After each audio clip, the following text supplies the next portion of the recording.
Bienvenue dans Crypto Battle Report, le podcast qui ne connaît ni peur, ni correction de marché. Ici, on parle volatilité, puissance et stratégie, pas de faiblesse, pas d'excuses. Cette semaine, le champ de bataille s'annonce explosif.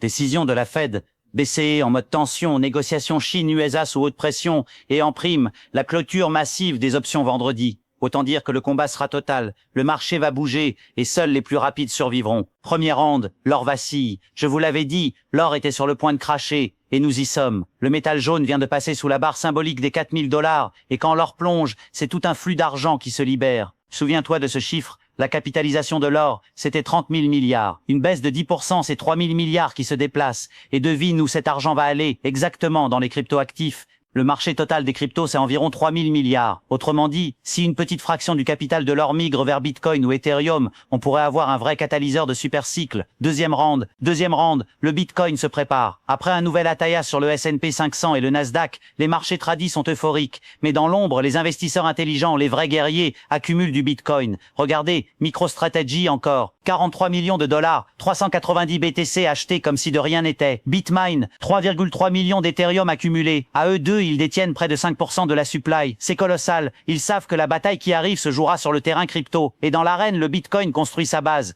116 000 $, c'est la résistance majeure. Si on la brise, écoute-moi bien, c'est la road to Atayash, la voie royale. Le marché prépare une explosion haussière d'une puissance super saillant. Troisième round, Ethereum et les alts. Sur Ethereum, on guette le passage des 4000 $, puis des 4300 $. Au-delà, c'est l'ouverture vers un potentiel retour sur 5000 $. Et cette fois, si le contexte macro reste apaisé, on pourrait voir la fameuse altcoin season renaître. Mais attention, tout repose sur les ETF. Les retards dus au shutdown US ont bloqué le lancement des produits sur Litecoin, Solana, XRP et Cardano. Une fenêtre de tir s'ouvre maintenant. Si elle est manquée, la prochaine vague pourrait être beaucoup plus faible. Les institutionnels attendent le signal, prêts à recharger. Quatrième round, les signaux mystiques du marché. Souvent après un ATH sur l'or, la peur retombe et devine qui prend le relais. Le Bitcoin. C'est un pattern récurrent post-ATH de l'or pour repris de crypto. Et cette fois encore, la synchro semble parfaite. Les taux de la Fed devraient baisser, la volatilité diminue et le marché cherche un nouvel actif fort. Tu connais la suite. Cinquième round, XRP, le dormeur prêt à rugir. Sur le graphique, le XRP vient s'appuyer sur sa base.